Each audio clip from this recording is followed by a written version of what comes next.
Bruce Arians trying to get the Bucs back to a playoff contender. Not happy with how his team competed last week against the Saints, giving up 182 yards and 2 touchdowns to Michael Thomas. And he was not shy about letting them know what he thinks. We have been at times, but we still are too soft. We're too soft. And I don't know how other way to put it. When we're pressed man, now we got some guys that are getting after it. We got some guys that are just soft. Woo, clearly not worried about hurting anyone's feelings, Bruce Arians. Let's head out to London. As you can see, they're dealing with some elements right there, but nobody's soft out there, especially not Tiffany Blackman. Tiffany, how's that message from Bruce Arians being received? Well, Colleen, he's never been one to sugarcoat things. And in fact, when I spoke with linebacker Levante David, he told me that this is the most keep-it-real coaching staff he has ever been around. So when Arians called out the secondary, calling them soft last week after that performance against the Saints, he was calling them out, and they have accepted that challenge. Rookie safety Mike Edwards said, nobody wants to be called soft. He said we have to take it on the chin as a secondary, step up and make plays. Now, the Bucs secondary, they have struggled in the past before Arians took over. And in fact, during the offseason, Arians said he felt like that was the most improved position group on the team and that their problems were totally fixed. We'll see if they can really turn things around starting today here in London against the Panthers, because right now they are the last ranked passing defense in the league. And now I'll send it back to you, Willie, for some players only. Oh, yeah, we got to take this players only, definitely. How real is too real?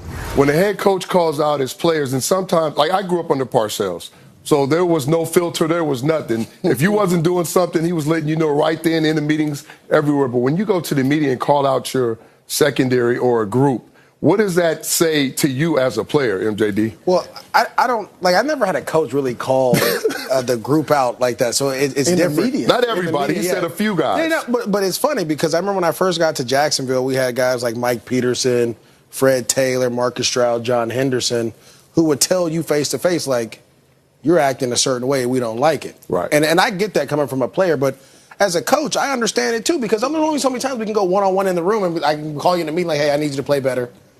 See, we don't have this. This is not what we're looking for.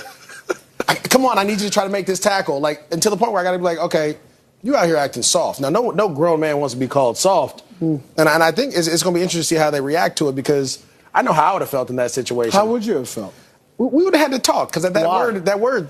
Why would you have to talk? Because, well, I'm not soft, so I wouldn't. I know. Saying, like, not soft, but playing soft. Yes, I think it's a difference. Yes, but you see this jersey back here? Yes. You know, my kids are at home sleep right now. Like, that jersey means a lot to them. Yes. No softness coming from that one. What I take it a little step further and say, well, why is he doing this? And he's doing this because the organization or the coaches have met and they discuss things. And he's probably talked to some of these players individually, in practice, casually. Yeah, you know, you could have came up and made that tackle. And then he's addressed the group. Now he's at the point, because, like you stated, you had some nuggets that you dropped earlier in the segment. 71 points they have given up, right? Yeah. So giving up that much points, he's saying, look, we need to play better.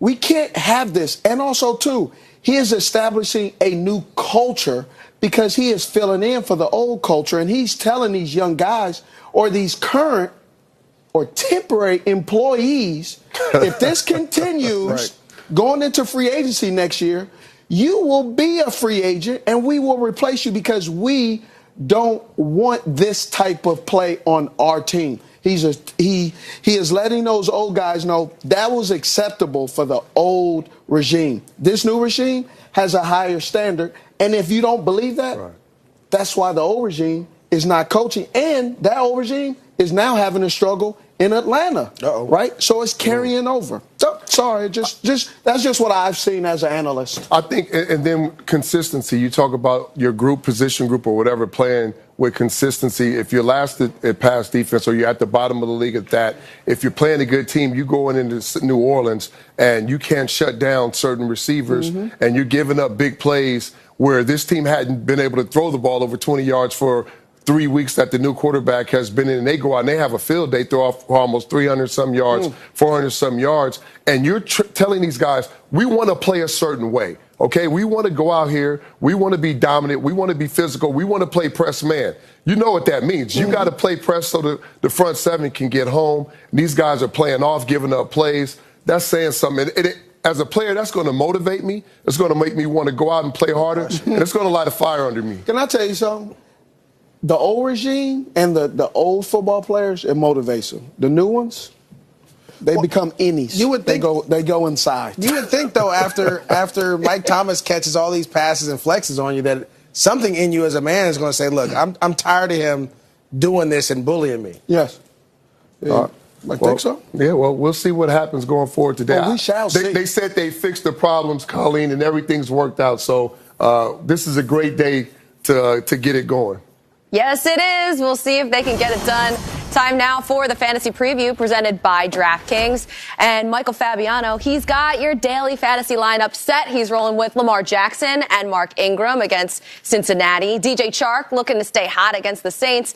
And then the trio of players from Dolphins and Redskins. We got Terry McLaurin here at wide receiver, Kenyon Drake at flex, and the Redskins defense.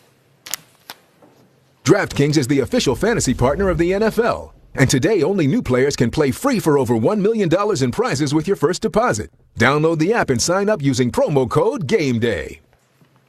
And there is Ndamukong